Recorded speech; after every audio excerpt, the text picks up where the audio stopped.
Hello, everybody. Welcome to the Local Pundit. I'm Josh Anthony. This is your Wrexham match day preview versus Gillingham versus Wrexham AFC. Yes, clearly I am not where we normally are. We've traveled across the country. We're in Connecticut. Let me know if there's an echo or something going on with the sound or anything like that. Kind of a preview show today for tomorrow morning's watch along too.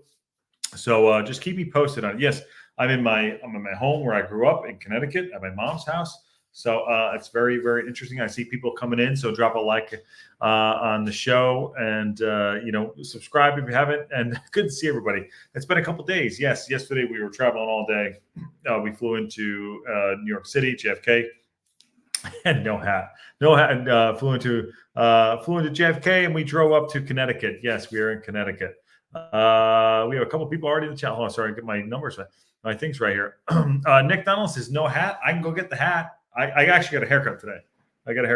So, I can put the hat on. If I look older or younger, you should let me know. Nick, good to see you, man. Eric's in the house. Hello. Good, Eric. How you doing? Aaron's in the house, too. What's up, my man? What's up? Sorry, I don't know. So we kind of live in like a area where we're kind of by the beach. So, this is my mom's stuff here. So I apologize on that. But want to get a show up and I want to actually test drive what it looked like. So we'll do tomorrow. I have it all set up. If you saw behind me what's going on, actually I'll show you. Screw it. It's a 360 view here.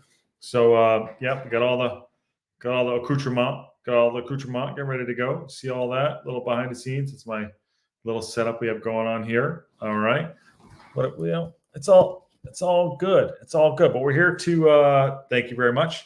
I sat down today. I got a haircut today, but I'm going to give you a little preview of what's going on. It's been a wild one. But we're here to talk about football. What talk about football. And let's talk about this game tomorrow. I think the gents did a great job the other night or the other day with the watch along. I think they had, so Ivan and Sheldon had about 1,500 views on their show the other day. And I think producer Ann was like, I don't know if you need to do this anymore. So shout out to Ivan and Sheldon. And I might even drop Ives in to say what's up and Sheldon as well. But what time is tomorrow the show? So game tomorrow is on at 10 a.m. This is right. So look, game's tomorrow at 10 a.m. That's 10 a.m. So 7 a.m. my time. I'm obviously on the East Coast. So we'll do that. So the game's on 10 a.m. We'll drop up 10 minutes prior. See, hey, brother, Ivan's in the house. Hey, brother, good day, gents. Good day. So it's 6:15 here, 6:13 here. So the game's on at 10 o'clock. So I'll jump on 10 minutes prior as we normally do. Be good for me because I get a little extra sleep in the morning, which is great, and spend a little time with my mom. I actually saw my 91-year-old grandmother today, so that's great. It's cool. 91 years old. Good Italian genes, man. I gotta tell you. Let me see here. Aaron says they killed it. Ivan and Sheldon did kill it, and if they're up for it, and I'm gonna keep going back to this because I have the camera out. If they're up for it, that could be the next game they're gonna do is the FGR. And the FGR and Wrexham game on the 27th on Tuesday, because I will be traveling back to Los Angeles. Is the hair shit? Did they fuck the hair up? I could go put a hat on real quick if you want me to. I can call producer Ann. And I can get that sorted out. Ann, I need a hat. Give me my hat. I need to get the hat. It's obviously a small house, but it's actually not a small house. But I got producer Andy to give me the hat on, so we can do that. What's up, everybody? Vincente says the hair. Yes, the hair. Don't freak. And Ivan says he is good to go. All right, want to talk about football? Let's talk about football. Let's talk about the Gillingham game. So this is on the website. Let me know how the angles are. So I got the iPad down here. Tomorrow we'll watch the game right here. Are you kidding me? See, producer hands? No, not this one. The other one. If you saw what she was wearing, I need the other hat. See, there we go. All right, there we go. Got the hat. We got the hat. It's all good. It's all good, man. Hey, when you're 44 years old at my age, I'm just happy to have hair. So it's all good. All right, let's talk about this Gillingham game tomorrow. let's talk about this Gillingham game tomorrow. All right, so Parkinson aims to make it 4 games unbeaten when the Red Dragons take on Gillingham tomorrow in the Sky Bet 2. Yes, the Reds earn a point in midweek at MK Dons to build the back-to-back victories against Sutton and Notts County. When the two sides met in the Stoke Carras, Ali Palmer's first-minute strike and Ben Tover's effort secured 3 points against the Gales. Yes, tomorrow's hosts are searching for their first win in 3, and Parkinson believes is set to be another competitive encounter. He said, this is quote on Parkinson too. There's a lot of teams in the mix, in the playoff mix. It's a very tight division, and Gillingham obviously still have a very good chance, and they do. So tomorrow, I believe,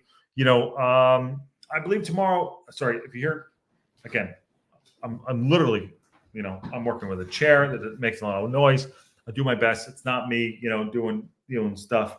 But here we go. Anyway, so Parkinson, they've been playing 3-5-2 recently, and it got a good result against Stockport on Tuesday, and they beat Notts County. They started the season very well. They were top of the league after 4 games, and they've got some good players. So that's Parkinson's take on it. Look, like every game will be competitive, and the lads have recovered well from Tuesday, and it's another great chance, for us to be very excited about.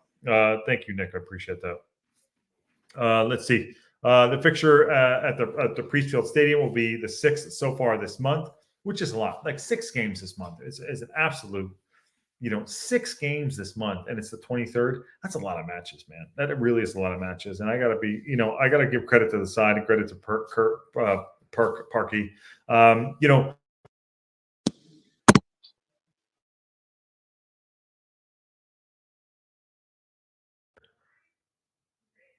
I don't know what that's all about. Keep me posted if anything goes tits up, all right? The mic was unplugged, all right? Let me know. I got to give credit to Parky for his resilience and putting the side together. And I did read an article about him rotating. And I will say, and I'm going to just flat out just say this too.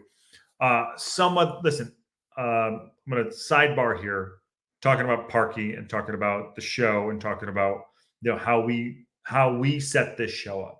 All right. And I'm getting a little frustrated, I'm going to say, because some things get sidebarred here and some people have agendas in regards to how they want to see things. We do not have a big community yet, but I will tell you, this is a community that I really enjoy, and I like 99.9% of everybody on here. In fact, 100% on there. I like everyone's opinion, but I will say, I do not believe in the negativity and the topics that we're breeding negativity. Some people can have honest opinions, and they're going to be different. And I said this about a month ago.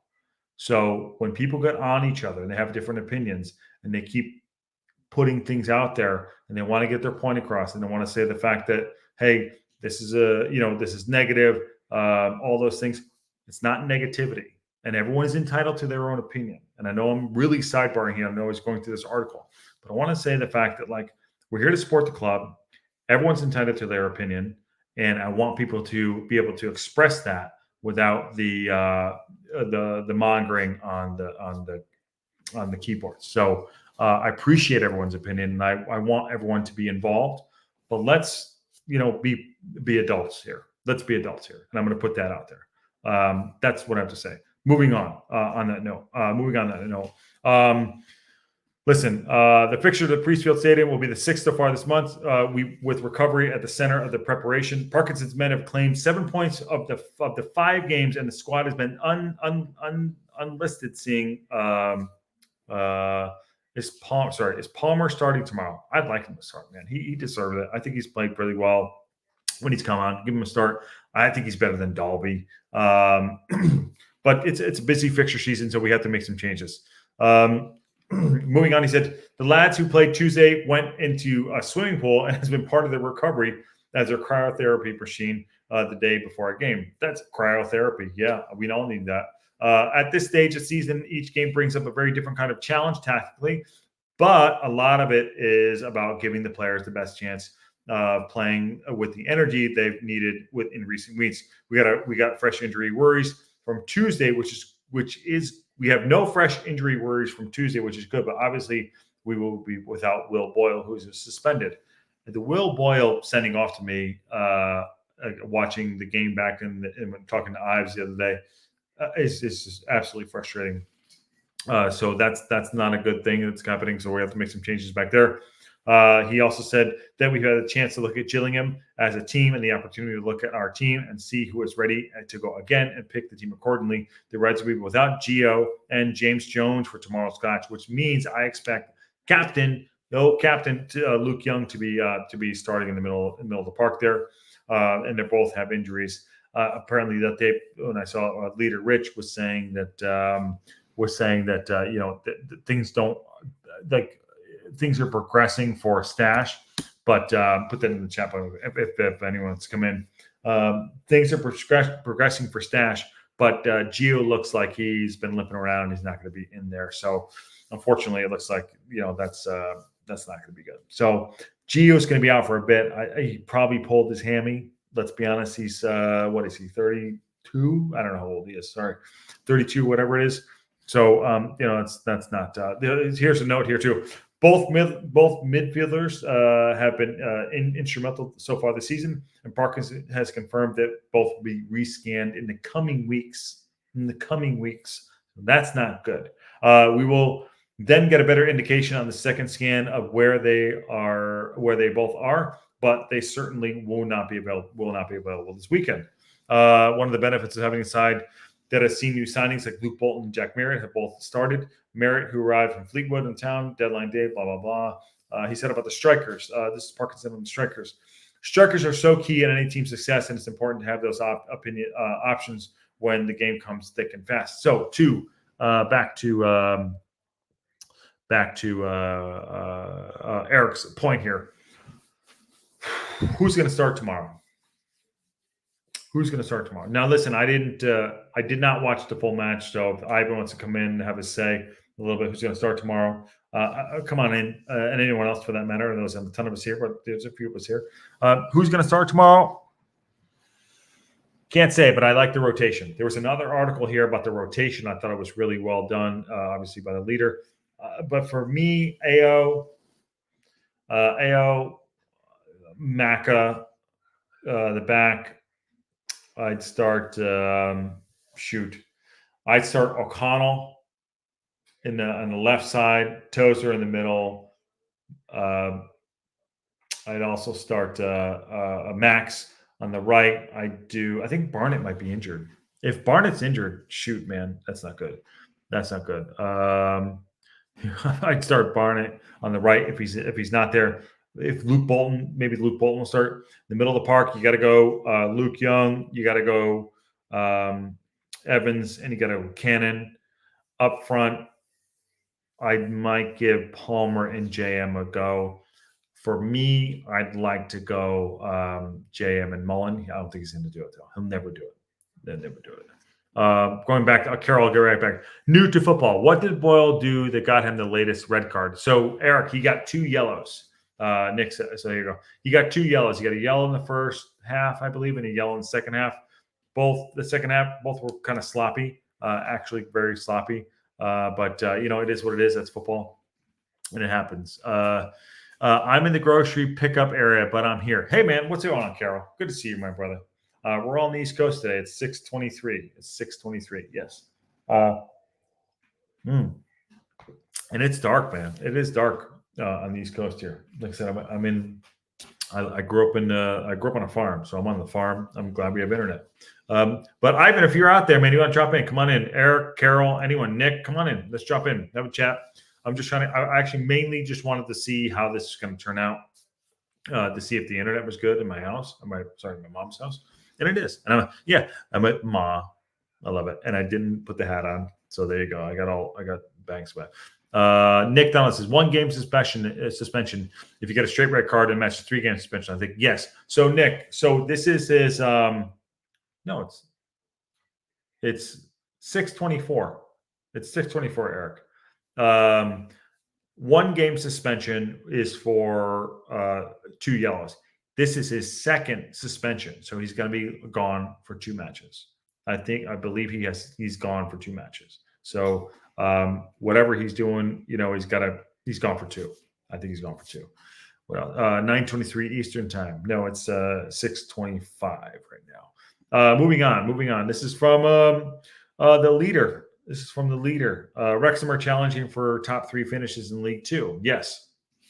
So Richard Williams this is really earlier. He wrote there are 14 matches remaining in the quest for the second successive promotion, and Phil Parkinson is expected to finish strong to finish the season. Wrexham side. Yes, that's true. Hold on one second. Before we go back to that. Carol in HR says, no, it's only one match. I looked it up. If he's gotten a second straight red, he could be out for 4. So if you get 2 yellows, this is okay. Fair. If you looked it up, you looked it up. I thought he was out for 2 matches, but I could be wrong. So if you looked it up, Carol, I trust you. That's my guy. That's what I thought, Hunter. I could be wrong. So anyway, Wrexham going to tomorrow's clash at Gillingham on the back of a 1-1 draw against MK. The stalemate, which extended the unbeaten run to the 3 outings, leaves Wrexham just 1 point behind second place Mansfield and Crewe. Which is great for us. He said, Parkinson said, I think we're still growing as a team. I think that makes sense. So if you think you're still growing as a team, what I read in that, and I think Parkinson knows his team, knows his probably his best 11, but I don't feel like because of the injuries, I'm going to bring Ivan in here, because of the injuries that he and other things that are going on, that he feels like that he can have that strong 11 out at the same time. There's my guy. What's up, dude? How you doing, Ives? Hey, Donna. Oh, sorry. I'm in a little bit of a COVID mode today. Oh man, you all right? I'm sorry, man. Yeah, you all right? My voice is a little bit creaky, but it's all good. So it's COVID Ivan, COVID fan Ivan tonight. Yeah. Yeah. No, how's the fam? Is everyone else all right? Yeah, well, it started with my 3-year-old Olivia, and we all taking turns now. So yeah, get yourself better, man. He's playing hurt here. He's playing hurt. Yeah. Playing hurt. Just running through a little bit here. Talking about Macca. Talking about Parkinson. He's about to talk about Macca here. The mentality is strong. But get your thoughts on tomorrow going into it. Good to see you, by the way. It's actually good to see you. So thank you, man. Good to see you. No worries. Good to see you too, brother. Yeah, look, I am quite positive. I think just like when we were talking the last time, I think if they're gonna start everybody they started the last time, except for Dolby and Boyle, whether they start Fletch or start Marriott and Mullen and bring Fletch on later. If he wants to start Palmer, well, so be it. Maybe. Sorry.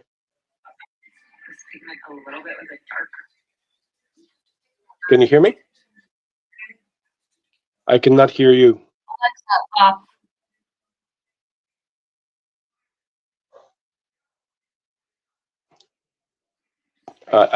Josh, I can't hear you. I don't know if you guys can hear me.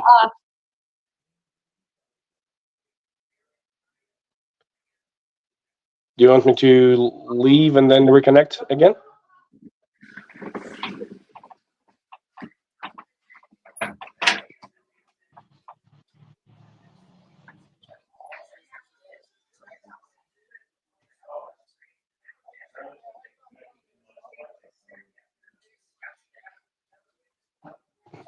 Can you hear me now? Alexa, turn off sound. I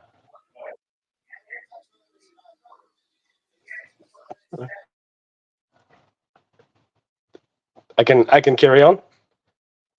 Yeah. Well, if you guys can hear me, just to repeat myself, he can start everybody he started last time except for Dolby and Boyle, and I think we have a good chance because the rotation worked well for us, and if we play like we did the first 15 minutes of that last game, I think we're looking good. And even if he decides to start Palmer, maybe against Forest Green, it will be a good bet. Can you hear me now? I cannot hear you, just so you know. Yeah. I can. Is that better? Yeah, that's a little bit better. Wow, that one sets up fast. I have my You guys can hear this or no? You're a little bit distorted, but we can hear you. Okay, well, here's the deal. Here's what's going to happen. I'm going to get rid of these. Go ahead, Hodge. I'm going to take care of this while you do that. Go ahead. Yeah, so I was just saying that I think with the rotation that we got going on right now, it actually improved the team dynamics. For example, Maka, thank God for Maka being such a universal player. I think we can use him anywhere. I wouldn't be surprised if he uses him up front, because he played him as a striker before. But nowadays, with the problems in the midfield, I think Maka can do a job fine for us, just fine. And yeah, I'm looking forward to it. Cannot hear you again. Yep, no audio from you. Oh, yep, yes. Okay. That's sorry, man. No worries. I don't know what the fuck's going on. That's okay. God. Hey, it's a live show. It is what it is, and I'm happy to happy to just be alive. Like I said, okay. So I missed everything you said. I think it was amazing, and I think it was amazing. Yeah. I think we should play Jordan Davies as striker. Thoughts? Carol says. We'll just keep going. To be honest, I haven't even thought about it. I think we can try and play him in the midfield. Absolutely, like either for Gio or for Elliot if he wants to give him another break. For strike, I honestly don't know. If he's up for it, but I think Maka as a striker would be better with Jordan in the middle. Okay, can I ask this? Listen, I'm being completely honest and genuine about this to our community and everything, and I full blown want to just put this out there.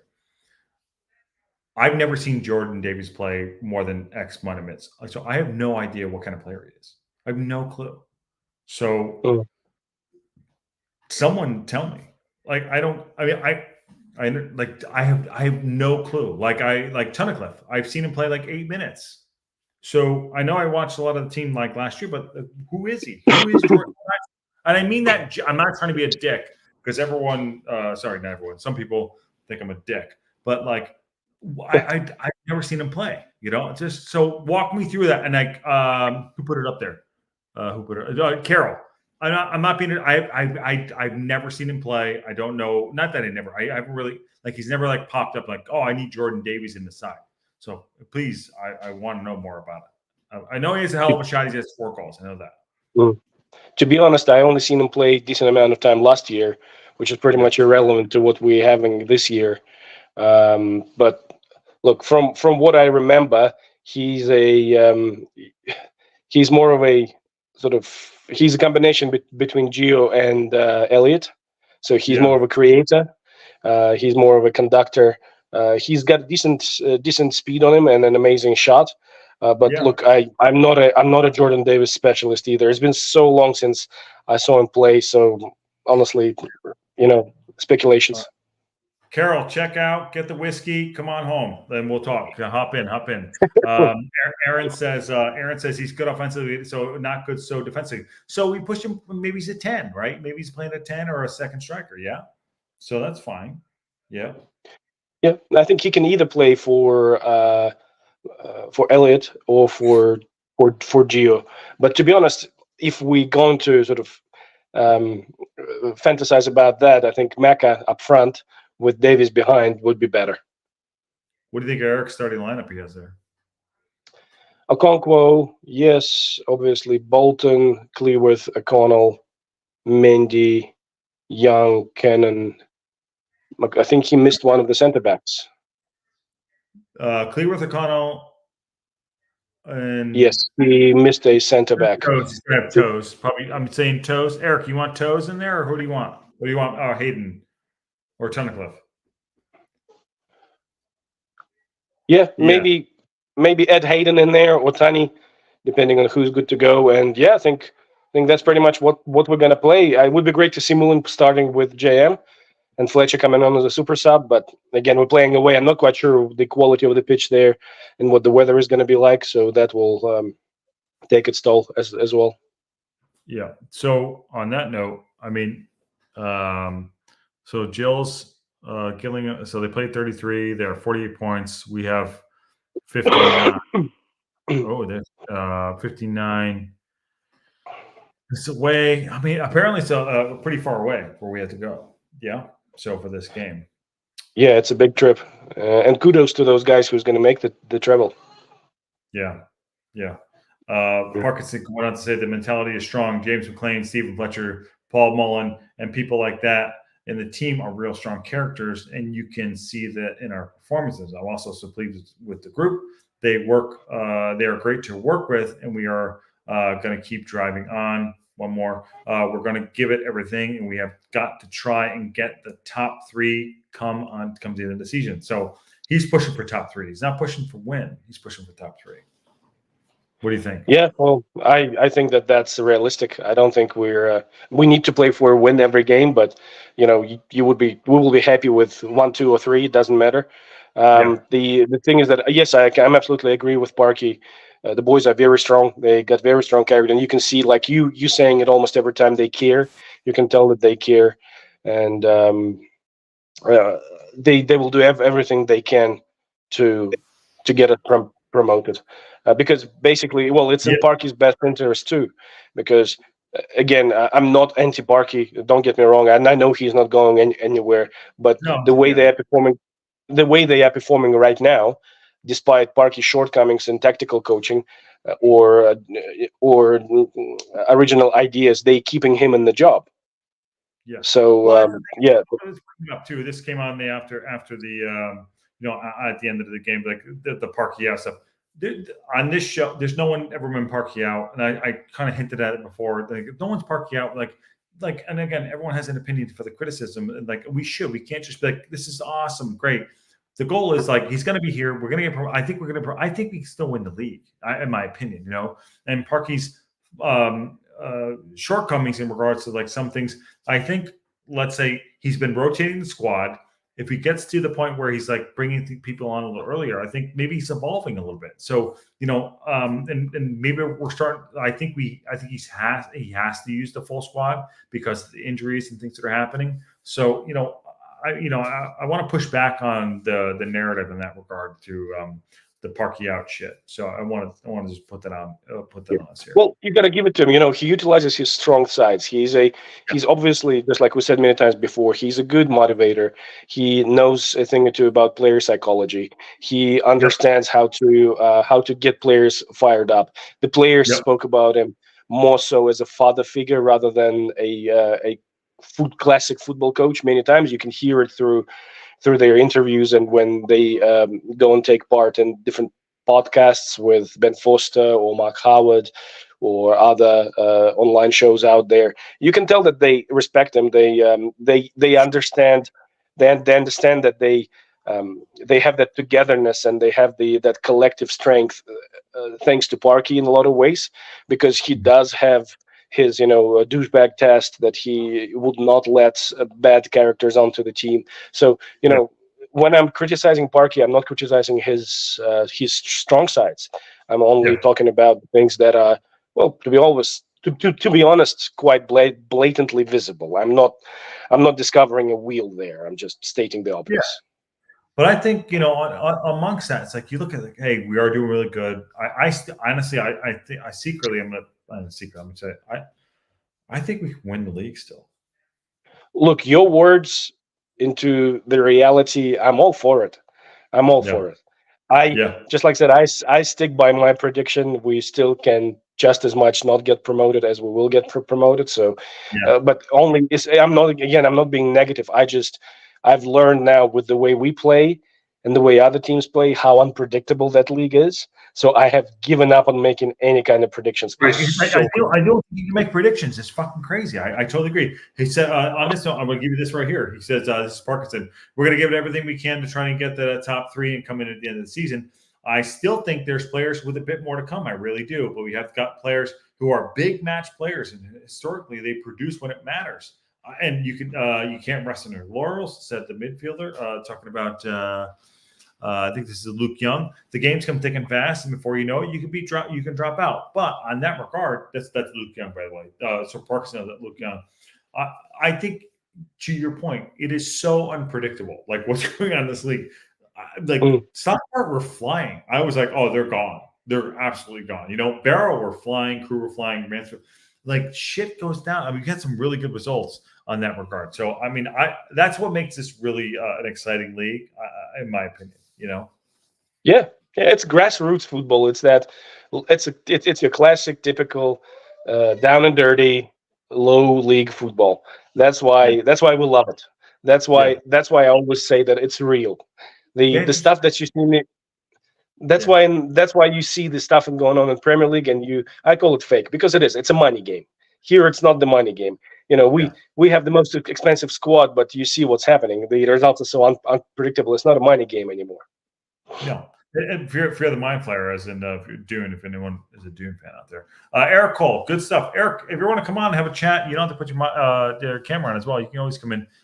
You have got a lot of good comments in there, just FYI, and everyone else for that matter. Eric Cole says, if we win the league, will the club's money still give us an advantage, or is it still an even playing field? I'll take that one first. In my opinion, I'll pass it to my guy there, Ives.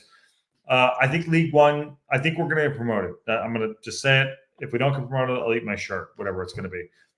League One will be in my opinion, will be a progression year. We'll have to pack and get better players, get some more money, and then maybe 1 or 2 seasons in League One.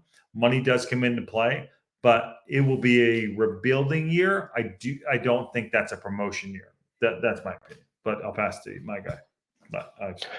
Yeah, look, I think what you said made a lot of sense. If we get promoted, the next year is going to be crucial. What I don't want to see is, again, if Parky stays in, most likely he will. What I really don't want to see, but what I am afraid might happen, is that we will get absolutely smoked first third of the next season in League One, and then we'll have to bring in a crisis manager. Because League One, the gap between League Two and League One is huge. Yeah. If we're gonna keep playing the way we're playing now, we're not gonna do well. Depending on what we do in the summer. I was about to say, even if we bring superstars in the summer, you need to have a little bit of you need to at least change in like, let's put it this way. Again, I'm not being anti-Parky, but in League One, you need to at least be able to employ 3-4 schemes, 3-4 systems at least. Yep. I agree. But I'm fine if we get in, and I think we're going to get promoted. If we get in, that's a whole other conversation. And by the way, it starts tomorrow continues with Gillingham tomorrow, and I think that's a big thing. Aaron says, not sure where the weird Jordan Davies stat came from, but he's got 2 goals in 294 minutes in the league this season, according to FotMob. There's still a 0.61 per 90-minute throw. So I think it's in all competition, so cups included. Okay. Well, I mean, at the end of the day, like he's a Tesla. Oh, sorry, he's a Tesla. He's a player. He can play, right? You know what I mean? So he's gonna. Which I think this is good that we're getting some injuries. I don't like it, but some other players need to step up, and I think he says that here in this interview. So if we get more players to step up tomorrow as we do this push and people come back, I think we're in good shape. I really do. I know we're jumping around a bit. Yeah. Yes, Eric. Yeah, you are correct. 3 backline, 4 middle, 3 up. Yes, Joshi, I think I agree with you. Well, that's why we were talking about depth so much in the beginning of the season. Now it's time to show that depth, and the injury is going to happen. Especially, we spoke about it before. That's why we're sitting Elliott and Mullet down nowadays, is because we overplayed them. Right. In the beginning, like, we played them in all competitions pretty much. We have overplayed them a little bit. Now it's time to rotate. Now it's time to rest, get people back where they need to be, and we're going to have to do that. And he does have an article here about the rotation. I actually trying to bring it up here. I'll read it to you, or read it to you as much as I can. Rotation policy. Here we go. This is listen, I go to the leader because the leader has the good best information. Will Wrexham boss Phil Parkinson make changes at Gillingham? I'll read a couple of quotes here and see what you think. Parkinson feels making changes at the starting 11 has paid off during Wrexham's busy run of fixtures. It's been a frantic February for the Reds, who are going to tomorrow's clash against Gillingham at the Priestfield, blah, blah, blah. Star striker Paul Mullen and fellow frontman Ali Palmer were also among the replacements, although a couple of players are out injured. Parkinson feels he's got enough bodies to allow him to keep rotating with Wrexham also in action at Forest Green Rovers on Tuesday, which is the game you will be doing. Yeah. My guy. By the way, I'm resigned. You guys are in. I'm out. I mean, I'm out. Producer Hanson, I'm out. It's over. Well, don't be too harsh on yourself. No, I think we should. I mean, Sheldon did a great job, just because I was mainly a talker and he was behind the scenes and doing all his magic on stats and whatnot. I think it's just a good combination. Even if you need a second person during your watch alongs, like a moderator, like somebody who can bounce the ideas off. You guys did fantastic, and I'm so happy to see it. And we'll grow. Like if you guys on the local pundit, that's why it's not called Wrexham or whatever. Like local pundit, we want to grow this out. People have other voices and things like that. It's so great to see. So if we wanted to do like a Newport County show, we could do that too. Something like that. So it's great. So fair play to everybody. It's awesome. Look, to add on to what you said before about the rotations. Well, a few games ago when we had that slump, things started to get stale, right? So, hey, Carol. Sorry, I should have warned you. Carol, let me see what the best. There you go. Oh, sorry. Yeah. How you doing, man? What's up? Sorry, we're all right. Yeah, sorry to rush in. Sorry for missing most of the show. Thanks for having me on. Oh, it's good to see you, man. Good to see you. So, do you want to have a little talk about Jordan Davis? Yeah, let's do it. Go on. The thing you always hear me harping on him in the chat is because we keep doing this tired, stale rotation, and he's such a dynamic player, and he can be adding so much value from the bench. Mm-hmm. He has less than 50 minutes played this year. He has 4 goals. He just scores goals. Like that's all he knows how to do. He's such a dynamic player, but he happens to play left center mid, which is unfortunate for him because we have this guy named Elliot Lee who plays 90 minutes of every game. Yeah. But I mean, I don't understand why you don't put him on the right. You want to know what happened the last time he played on the right? Go watch the first Salford game when we were down 2-1 and we came back in extra time and won 3-2 and he had the winner. He crashes goal like a striker. He finds open space. He's just one of those special players like Lee, like, Mullen in top form, like Maka that just they have that little extra that find that way to win games. Yeah. Like Fletcher has that. You know what I mean? Like it doesn't matter where you put him on the field. Like he's just going to make something happen. Yeah. I don't understand why you put a player like that on the bench unless he's got like family. I know he recently had a baby, and they've had a lot of issues for a while. So this is kind of their second go with it. I don't know if maybe he's just been concentrating on his family or what the deal is, but he was on the bench yesterday or like Tuesday, and I was pissed he didn't play. I mean, I remember I saw it in the chat. You're like, he didn't come on. I did see that. I saw your. I don't get it. I mean, Barnett was a great move. You know what I mean? Barnett should probably will start. Is he injured this next turn around because Luke started this last game? Yeah. But I mean, look, man, Cannon's been putting in a lot of work. I mean, the thing with Jordan too, like his dead ball stuff, his free kick stuff, his dead ball free kick work is as good as Luke Young, as good as Tom O'Connor. Like it's just put him on the field, man. What's going on? Maybe you're right, and I'll kick it around the horn here. Maybe you're right. Maybe there was other things going on why he wasn't like getting into the team. I will fair play say that I haven't seen enough of him to know, but I mean, you score goals. You're a player. He's on the side.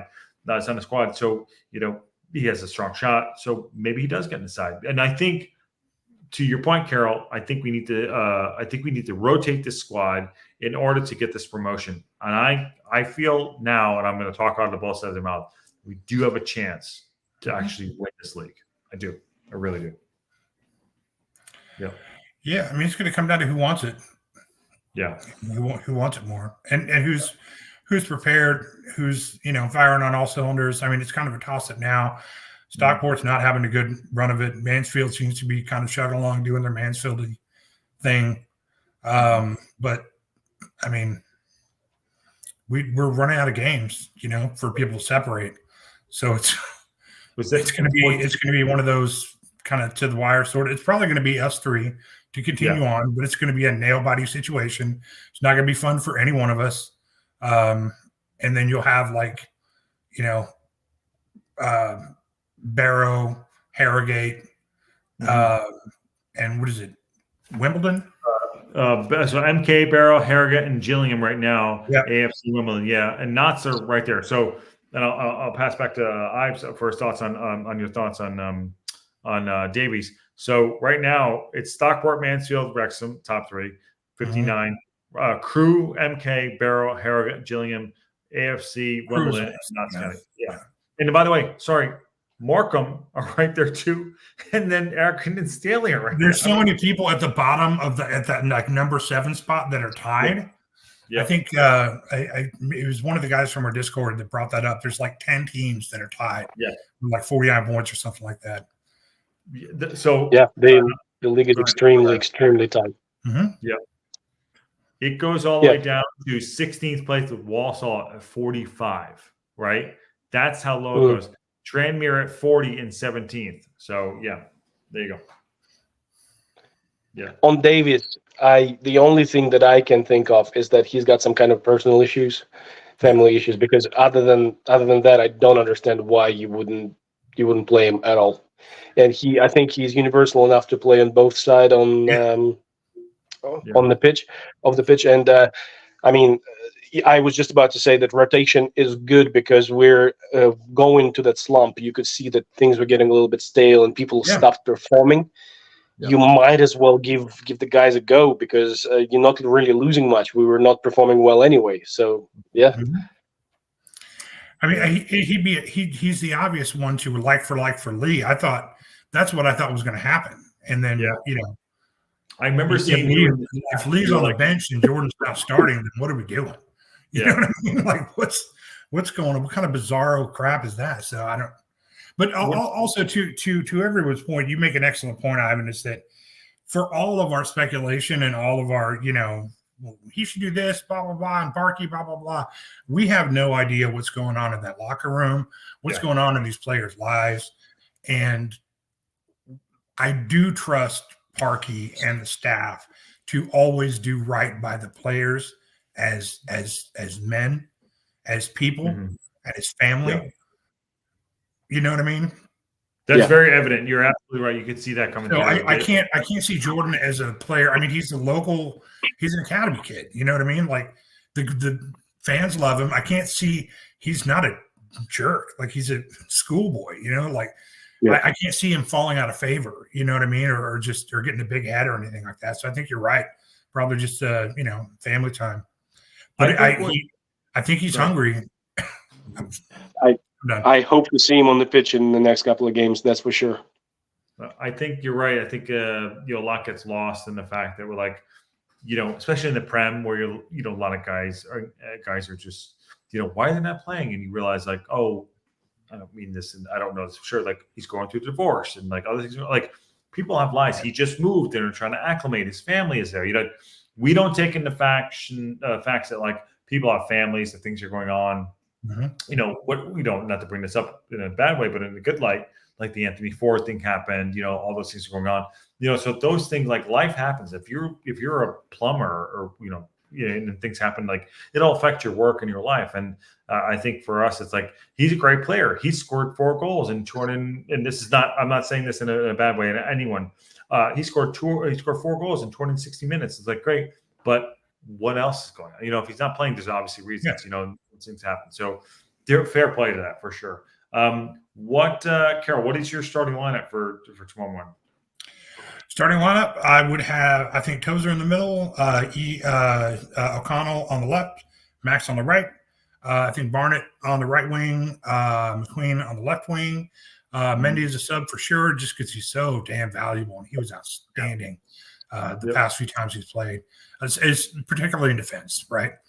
I think in the middle you're going to have Lee, Young, and Cannon, and I think up front you're going to have Fletcher and who started last time? Fletcher and did Mullen start last time? James started, right? James started, so Mullen this time, which is unfortunate because he's not playing well. It should be my personal. I definitely had JM. I had JM and Fletcher in there all day. And what do you think's wrong with both of you guys? With Mullen? Yeah, what do you think's wrong with Mullen? I think he's probably been carrying an injury all season. I think he probably came back a couple months too soon, and he pushes himself, right? So like he's so couple that with the psychological strain of getting hit by a meat truck. You know what I mean? Like, and what that does to your psychology. Yeah. I mean, to your psychology as a striker when you know, to that killer instinct. You know what I mean? Yeah. So like he's got to reconcile that. And then you have the slump and what that does. And it's just it's a bad situation. It's quicksand is what it is. Yeah. You know what I mean? He's in quicksand right now. And that sucks. And so what you do with that is you sit him on the bench, and you just sit him on the bench. You let him be a team player. He will all day long because he bleeds red. You know what I mean? Yeah. And then you bring him on as a sub for 20 minutes. He'll give him 30 minutes because he always subs Mullen in early. He'll do 60-minute subs and Mullen's on the bench all day, or the 60th minute. And then you let him. You hopefully let him get that confidence back. But he's not going to get that confidence wearing himself out all the time.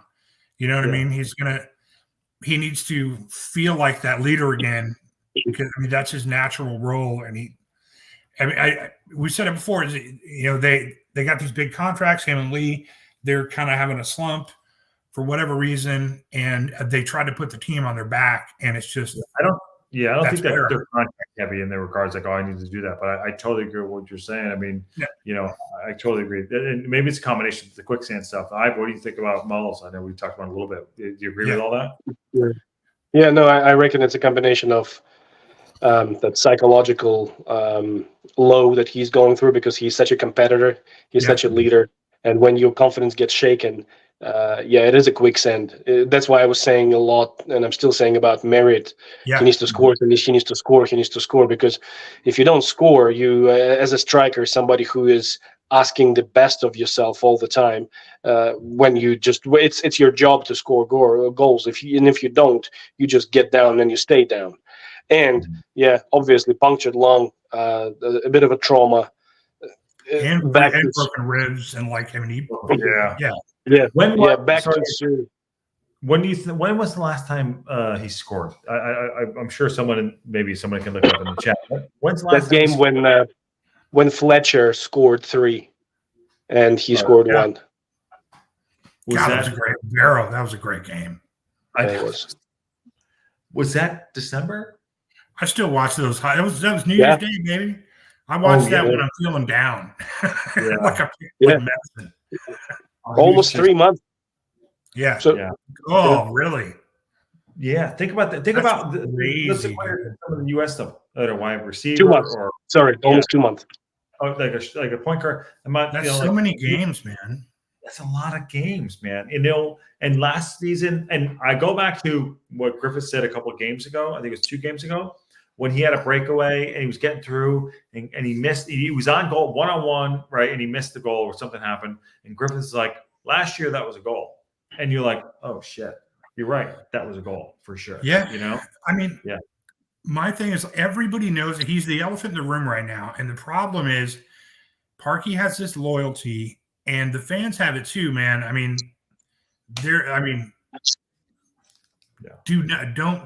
breathe a bad word about Mullen in that town. But here's the thing, man. It's like right now, the thing to do is not to start this guy. And he's just, if it was any other player, he'd be on the bench.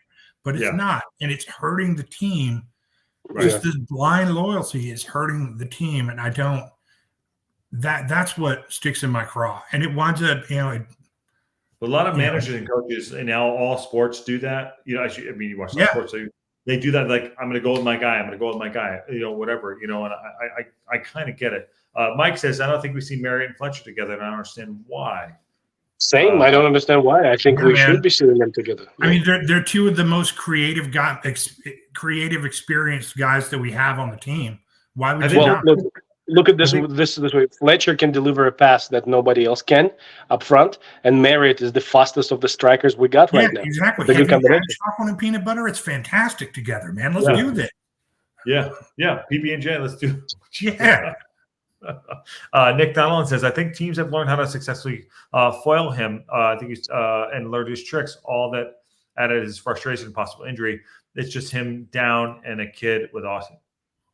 Well, do you guys want me to go back to the system that we play and how it doesn't help him either? Because that's the biggest part. The other part that we already spoke about it so much, but the way that we play that doesn't help him. I mean, I think had we gotten Stephen Humphries in the January window, we'd be in. I think we might be in a different situation if he'd had a regular 6 foot, 6'1", 6'2" strike partner that could link up. And Humphries, don't sleep on that kid, man. He's not just a link up guy.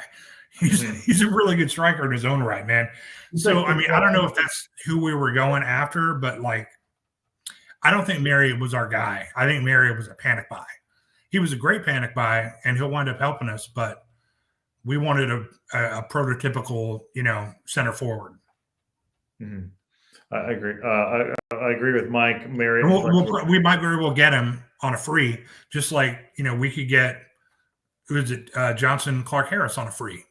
Both of them will be available for free.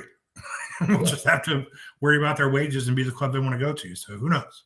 But Aaron says the fact everyone is having trouble scoring has to be tied with the way we play. This gets into the style of play, which everyone sees to kick back on with, for negativity. So let's take this with a grain of salt real quick here. And not on you, Aaron. I'm just, pointing out that a lot of people take a lot of umbrage to, we have to be Parky positive, but let's just take this where it is. Tie the way we play. I don't think all those players are having issues scoring the same way. It's just been a coincidence. Thoughts, guys? Yes, that's absolutely right. The way we play is, unfortunately, again, going back to, I'm sounding like a broken record here. When you're playing such a north-south football, relying to go over the press all the time, you need somebody like Palmer. So that's somebody like Mullen performs, but that somebody like Palmer needs to be on fire. And our Palmer doesn't win head balls, doesn't win aerial duels. When you don't use your middle, when you don't play combinational football, you are stuck in that primitive style of play, just sort of spray and pray. And you're absolutely right. When we're not scoring much at all. We're like one of the I think out of top 5 or top 6 teams, we're like the lowest scoring one. Mm-hmm. So yeah. Mm-hmm. What do you think, Carol? I mean, I agree. It's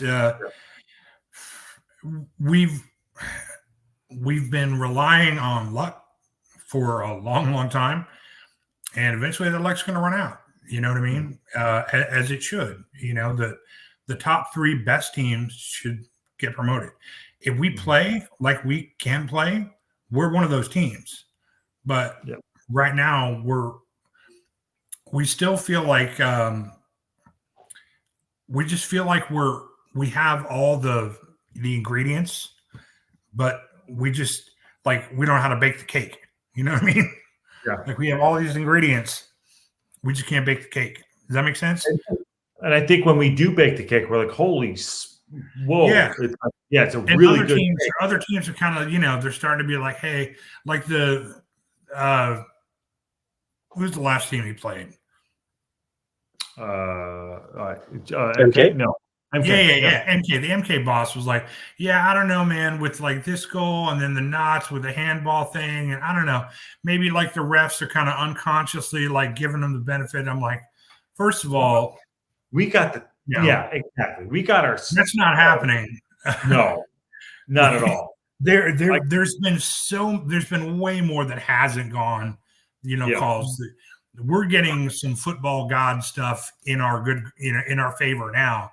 I think for all the stuff that didn't go our way, but I mean, there is that kind of sentiment out there that maybe Wrexham's getting a little hand. No, we don't want that. We want to leave no doubt. Yeah, I'd much rather that sort of talk can't be good in a locker room. Can't be good to hear. Can't be good for your confidence as a player. When you beat a team, you want to soundly beat a team. Yeah, for me, I've been in locker rooms, and when things are going bad, and I'll pass it back to Ivan. It's like that we've gotten kicked in the balls way too many times with calls. And granted, I'll give the arm call maybe for the goal against who do we play against Knots. That could have been a goal. Fine. And then the goal that should have been a goal. I will absolutely the goal. And Ivan saw it live. You saw it live. Get past the next.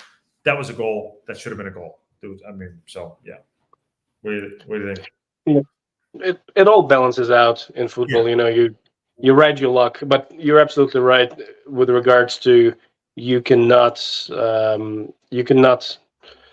ride your luck forever. If we're getting like expect very bad goals against us now. Yeah. You want to get Kieran in here too? I was just saying hi, and I forgot that I was giving him the peace sign. I forgot that that's a bad gesture across the pond. So my apologies. I was just saying, hey, what's up, man? I was not sending ill regards. We'll make it up with that. Kieran, you come in, man. You're going to have a chat with us about the league and everything, and talk with me and Carol and Ivan and everybody. Come on in. Because it's actually listen, I think we're at the business end of the season. And I know I think Ivan's been really good at shaping out the fact that we need to have a little bit more structure and things like that. But I also think that this is getting really dicey. I like every game's going to be a cup match. And to Kieran's point here is that Kieran UTC, who is a Newport fan, and that means me saying as a neutral, to be honest, the Knots goals should have been 100% counted. 100%, I agree with that. The MK Dons one, I mean, perspective in an argument, at least it easily crossed the line. Yeah, and I think we can at least agree that, because I don't like fans, as I wasn't sure. I don't see that. That doesn't make you a supporter. That makes you someone who's you just fell on your head. So, what say all you guys? Look, we're just remembering those two last games and those two goals, which Kieran is absolutely right. Both of those situations were goals against us. But we are forgetting about some enormous amount of luck early in the season too. Yeah. So it's. What do you mean? Go, what do you mean on that luck? Go on. What do you mean a little more of that? We had some very lucky the way we played. And then some of those games we should never won or tied, and we did. And some of the calls that referees have made for us, they were. Yeah, not all of them, but there was a lot of games when we got really lucky.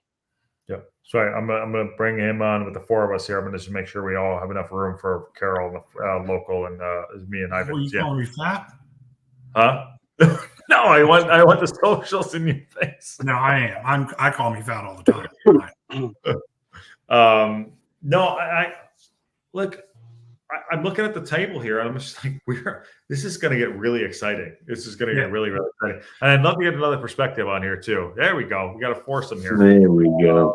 You guys met before? Ivan, this is Carol. Carol's a regular. Ivan's Newport County supporter. Obviously, we met before.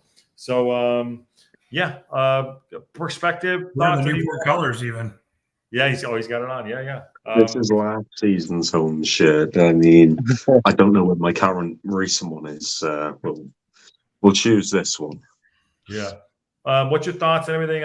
Carol and Ivan have been putting some thoughts together, and I want to get your thoughts on where we're at with this part of the season.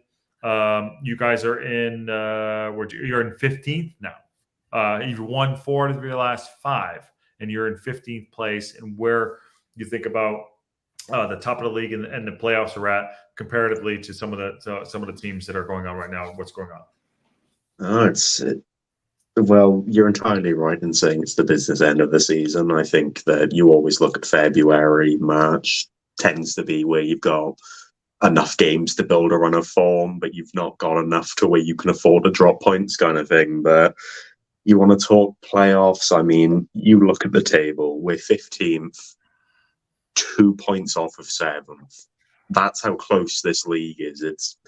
It's unreal, and Yeah. I think the overall table probably benefits the top three like quite a bit, because I was having a chat with a few other people a few days ago regarding when you associate automatic promotion in terms of a points total, you usually associate it with high 80s, mid 80s. I don't think it's going to be that high. I think you can get into the high 70s and that'll be automatics this season, because this league is so inconsistent. And it's why if you're going to build form, you're going to now. And yeah, the arguments about the ref calls are push and shove and whatever, but at the end of the day, it all balances out, doesn't it? At the end of the day, on a different day, that is given as a goal, but it's all in the ref's perspective. So, I'm not the one to overly complain about it. Of course, I'm not. It doesn't have my team affected in it. But irregardless, I think what you've got to look at in terms of maybe a recent 2-3 games is maybe not the result overall. The result's important, but I think you got to take performances into account, especially considering the teams you've played are, they're in and around you in terms of league positions. And who have you got? Is it Gillingham next, if I'm not mistaken? And Yeah, we had played right? them actually last Saturday, and I don't think they'll be really in the race of playoffs come the next 2 weeks. I think, to me, that they feel flat. So at the end of the day, yeah, it's business end of the season. Very much is, because you've got enough time to build a run together. But at the same time, I think now more than ever, you're really starting to notice the quality of the teams in the league, and you're really starting to, have these results go your way, and it all just works nicely. For a Wrexham perspective, everything's going all right in terms of teams around you. I mean, how you or Mansfield haven't taken top of the league yet is something I'll never know, because they've literally rolled out the red carpet and said, "Here's first, take it," and nobody has. Yeah. It just Yeah. shows the inconsistencies, doesn't it? At the end of the day. I'll pass to the lads, Carol, and I'll go to Ivan after those. Any thoughts on the league with to discuss with Kieran? Anyone think you want to bounce off of? Man, the thing that I worry about is there are a lot of trap games for us coming up, and what I mean by that is teams that are mid to lower table, who we don't generally play well against. We tend to play really well against tough teams because we kind of mirror the other team's style. There's a lot of kind of mid-table action going on, and it's just we don't have that many points that I feel that we can drop. You say it could be high 70s. I think it's going to take 85 points to get number 3. Right? That's what I think. You think 85 to win the league? No, I think 85 to get number 3. See, I only say, high 70s because, like I said before we kind of switched on to our talking points, Stockport have dropped so many points, in the recent months. Like I said, they rolled the red carpet. Nobody's taken top spot. And to me, because of, you mentioned lower mid-table teams, like I said, we're 15th. You associate that with bottom half of the league, right? But 2 wins when that's 2 points off of 7, that's fair. The term of false positions Yep. is something that is thrown about a lot in football, and for the most part is utter garbage. But in terms of this league too, which I could see the comment from Aaron there, no, it's never been this close, and I wish I could say I'm enjoying it, but as someone within that mix of the 10 teams or whatever it is for 7th, 6th, if you count Barrow, who are starting to maybe slip down the table a bit, I'm not enjoying it. I'm enjoying it from if I was a neutral, I'd be absolutely loving it. But as someone who's in that mix, no. And that's why I'd be, very, very happy to be in the situation you're in, because, Harrogate can swap. I think Harrogate play Walsall, if I'm not mistaken. And if Walsall beat Harrogate, you got to understand, Walsall, I think, at 14th, Harrogate at 7th, they will swap. Yeah. So that's nuts. Yeah, it's unreal. And you associate, I think, the 50 points for safety, I think, if you want to talk League Two survival, 50 points does sound still about right, because you look at the history of it. But in terms of playoffs and automatics, I think it's not that there's not as much of a demand and it's not as competitive. The entire division is so well balanced and so competitive that you can probably, you don't want to obviously drop points, but you can probably afford to drop more than where you would be if you were in the contention with Northampton, Stevenage, and Leighton last season. Let me ping this off you, because I think this is the first time you, Kieran, and Ivan been on. Ivan, talks a lot about, and rightly so, about and you talk about the league being so unpredictable. Ivan, about coaching and moving things forward, he has a different cerebral perspective on it. Do you think that comes into play? And I'll let Ivan speak for his own words in regards to that, to kick some off. Thoughts on that? What do you think, Ivan? Sorry, can you please clarify, how do you connect coaching in this situation? Basically saying we talked about Davies earlier with Carroll. You talk about implementing a good passage of play.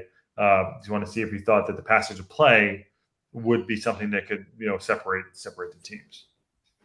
Well, yes. Well, first of all, yes, super unpredictable league, super unstable, and super tight. Probably top 3 of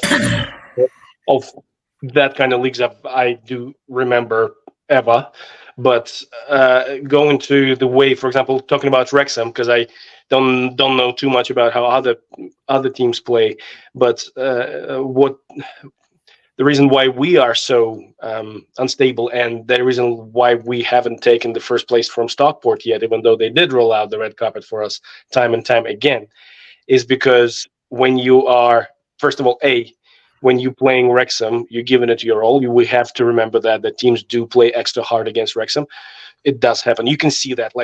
Kieran rightfully said, Gillingham was flat the last game they played. Trust me, they're not going to be flat when they play us. They're going to be pumping. So yeah, we are that extra catalyst for everybody in the league. And second, when you're relying on individual performances of your players, you're going to get those unstable games, because people are people. They're not cyborgs. They have a good game, they have a bad game.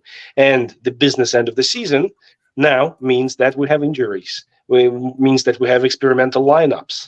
So hence the situation why us and other teams are so unstable. And again, that's a League Two. It's a low league football. People are players are a lot less.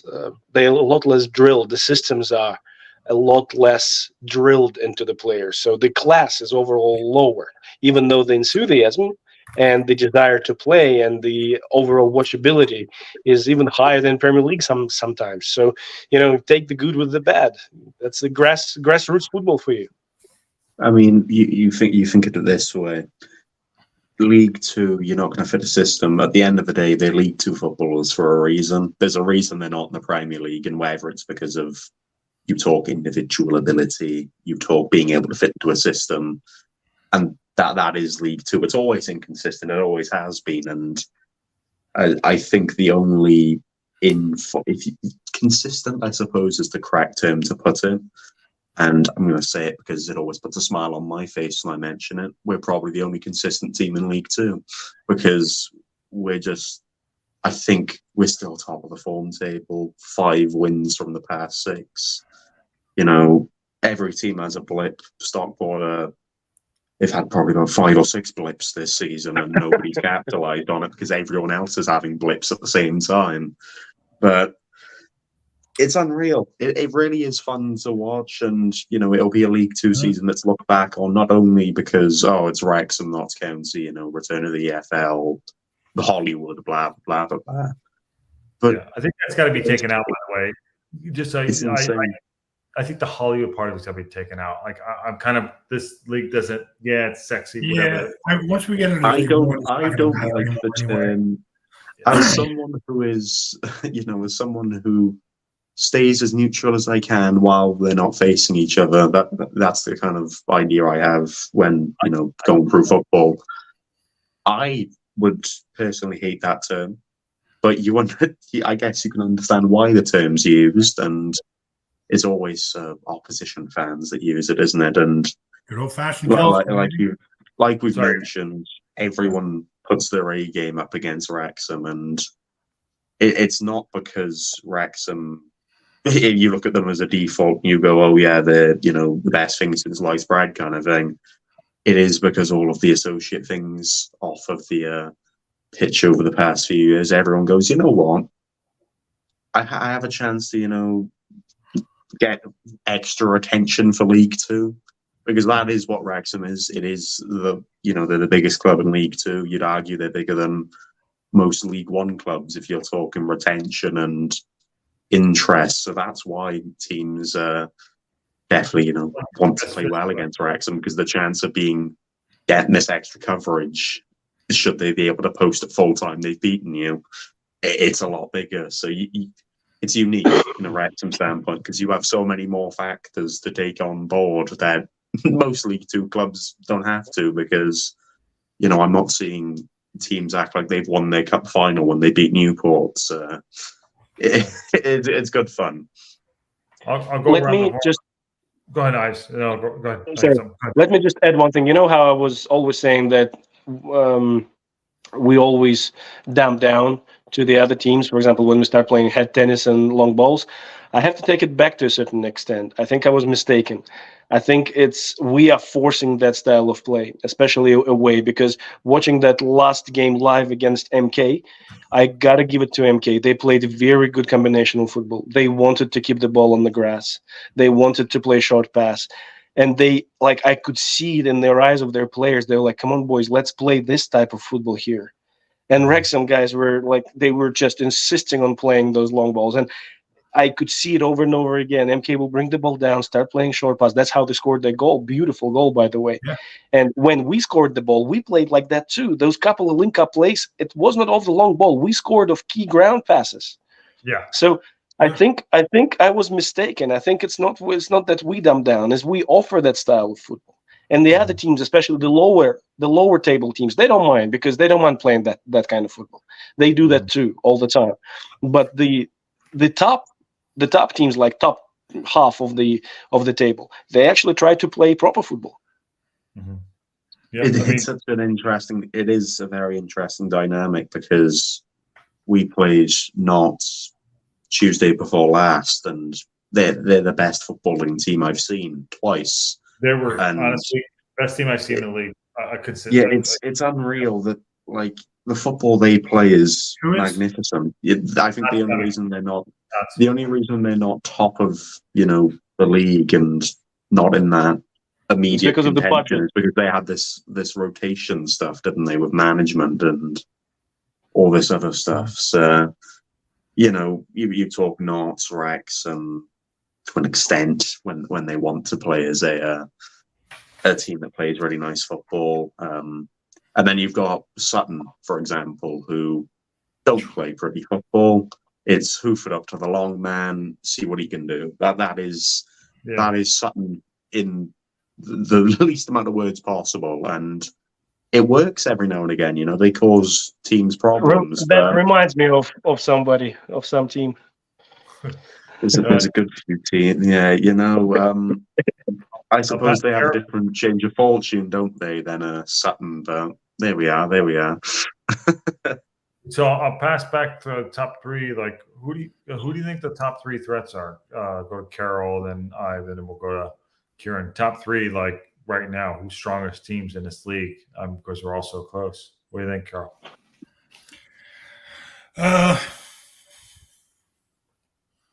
I too am shocked that Knots aren't higher up. Just when we play them, I always forget just the sheer amount of talent they have on the team is staggering. You know what I mean? I mean, you got Bostock, Jody, Cameron. Who's the other the other striker that looks like a lumberjack? Was scored the goal? Oh, McGoldrick. McGoldrick. Yeah, McGoldrick. Yeah, with a cool name. Yeah. I mean, and then Langstaff, Jody. It's just nuts, dude. So like, for whatever reason, they're not. We just kind of seem to have their number. That's awesome. Mansfield, I think, is they play a completely different kind of brand of football. It's very, very free flowing, constant motion, and I think anybody that plays them should be pretty scared when they're firing on all cylinders. They're a really, really good team, and even when they're not, they're still a really tough team. And then I don't know, man. I don't know. Stockport when they're on is, I mean, they're ridiculous. You know what I mean? Yeah. I'm looking at. By the way, yeah, I don't know, man. When you got like Patty, their striker, and then Olaf, and then Louis Barry on the left. I mean, yeah. Like MK Dons has they're really good midfielder with the boot that hit the bar, and then you got Dan Kemp who scored the goal. You know what I mean? Dan Kemp is just an exceptional player, and that's what we saw. We got beat by an exceptional player, by a team doing the right things, and a really spectacular individual effort. But when we go up with teams that have several of those players that are having good days, we're going to have to bring it. So I think teams that have a lot of those individual players, it's just going to come down to not only who's playing the best, but when teams don't have a lot in the tank, it's just going to come down to heart and will, and which is football in general. Yeah, it's just who wants it more. So we play Crew, and we finish our season with Crew and Stockport. It's going to be an ugly 2 weeks, man. So and Mansfield at some point, right? Too, yeah. And who? Mansfield at some point there too. Yeah. Mansfield, I think late March. Mansfield March 29th. So yeah. I mean, we have some time to get our form back in shape. Hopefully, we had our wobble. There's still time for another wobble, but knock on wood. Anyway, I'll go to Ivan. I'll go to Kieran after that. Top three, like who the best three sides so far in this league? You see, Well, just before I go into that, I remember watching Knott's game, and we were 2018 possession, and I looked at the overall value of the team of Knott's, which was 10th, compared to us, which was first. So that means that they have a lot less depth. And then I'm looking at them. The only reason why they're not winning this league is because A, they had the manager left, so they had a little bit of a shake around there, and B, it's just the budget of the depth. So they don't have enough depth to carry on playing like that the whole season. But the way they play, they should be playing in League One. That kind of football is awesome. Now the strongest teams. Well, I think Mansfield should be winning this league just because of how disciplined they are in the defense. I like that. I like their defense. I think that Stockport is second, and for the third, it's a tight one. I wish it was not, to be honest. But I'd say we are depending on. I mean, can I name Wrexham?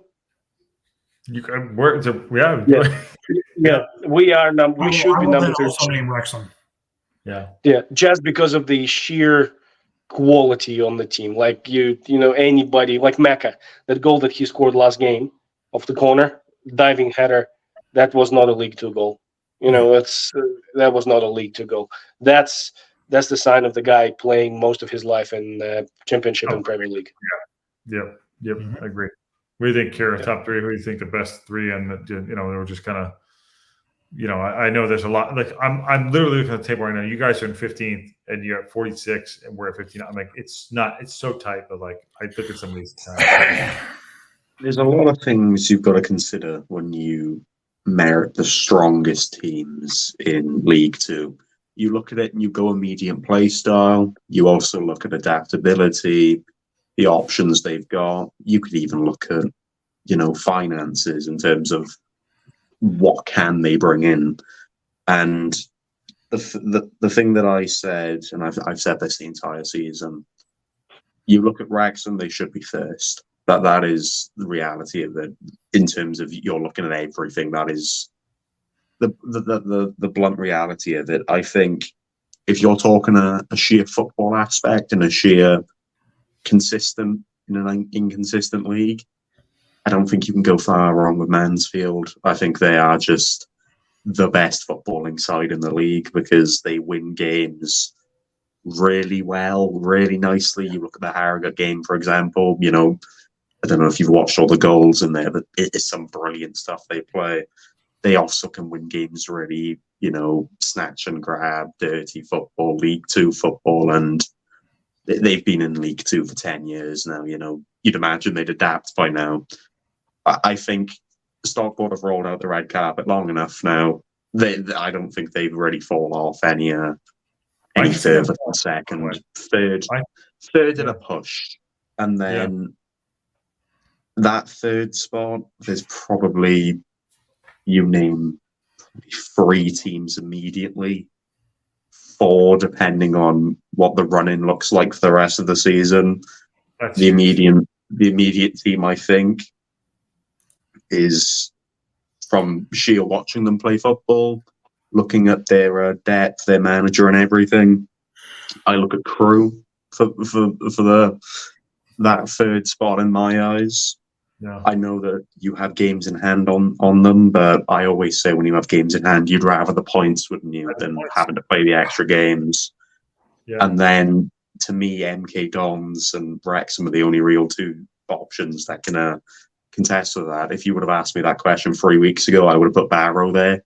But, they've had a bad patch at a really rough time, and injuries really aren't helping them. So, there's 6 teams that could probably fight for first, second, and third, but there's probably 2 of them that you can near enough already say are going to be playing League One football. It's just about who gets that third spot, and it all sums up consistency, and it all relies on that. And I'll tell you this: if you're still having to rely on individuals as opposed to a team performance, it's going to be maybe not difficult or impossible to get consistency, but it's not going to be too easy at the same time. I'll tell you what's going to be fun. I'm saying, like, if we get top 3, and I hope, I think you guys will be at least in the playoffs. Newport, the playoffs are going to be amazing to watch. And snap your hand off for playoffs. Brutally speaking, I would take playoffs. I'll go out in the semi-final. Just being there. And, I won't make this a Newport thing. I'll make this very blunt. No. At the start of the season. Let me stop you there. If you we'll do watch-alongs for your Newport County for you if you guys are in. How's that? Well, I know you bet the matches, but we'll do it. I'd love to see that. I mean, I'd like the only pain with watching football in terms of being in the UK is that they do the 3 p.m. kind of cut off of games. So those 3 p.m. kickoffs, you cannot televise. You can't watch them. You can only listen to the radio version. Like, we've got MK Dons tomorrow, and I can't make the trip, but it's a nightmare. Yeah. Well, we can watch an iFollow, can't we, guys? I think you can watch. You should be able to watch it on iFollow. Yeah, I think they only do it. They only do it in the UK, and I don't want to be kind of quoted on this because I'm not 1,000,000,000% sure.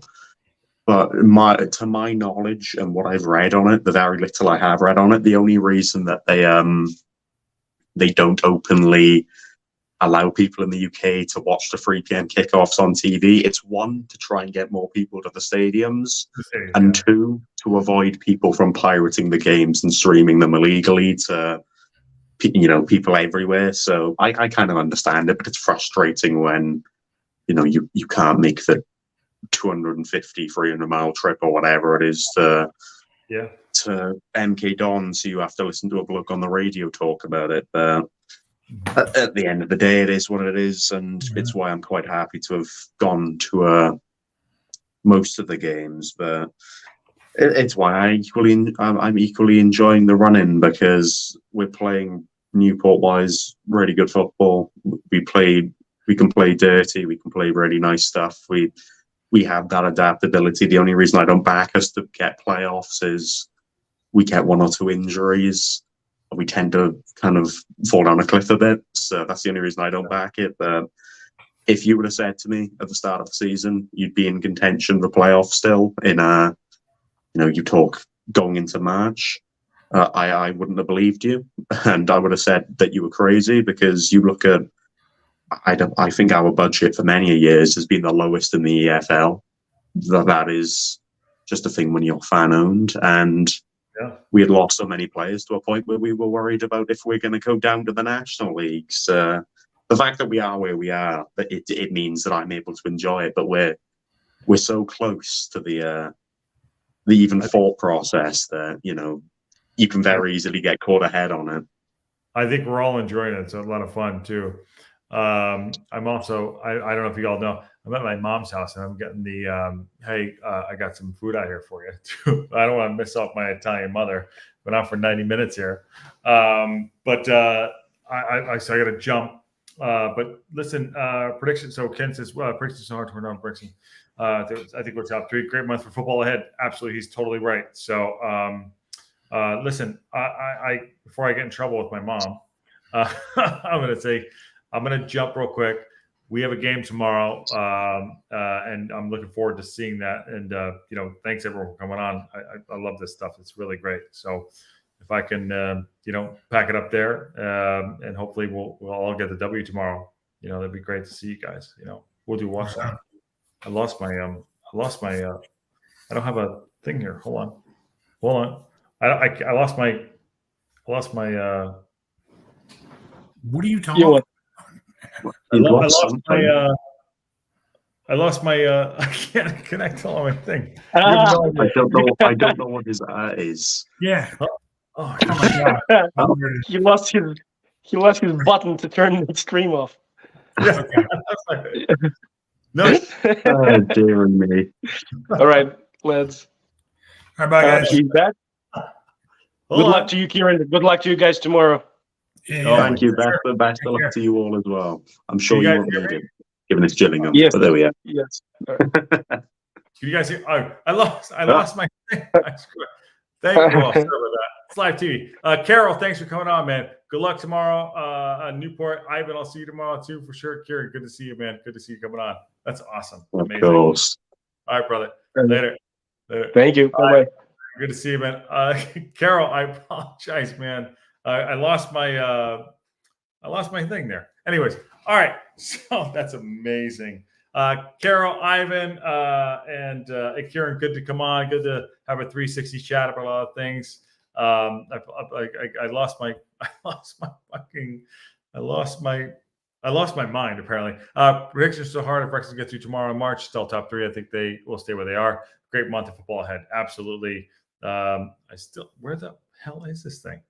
John says, I'll see you in the morning. Absolutely. See you in the morning. We'll do a live watch along. Again, drop a like if you can. Like I said, I had Carol on, and I had Ivan on, and we had Kieran on as well.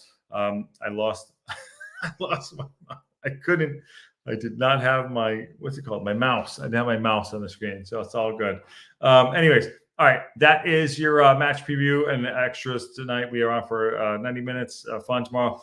Live watch along tomorrow against Gillingham. We're on the East Coast for me, so I'll be up at 10, which is great. 10 minutes before. So looking forward to that match. Lots going on. I appreciate it. So really excited. I'm just thrown off. I appreciate it.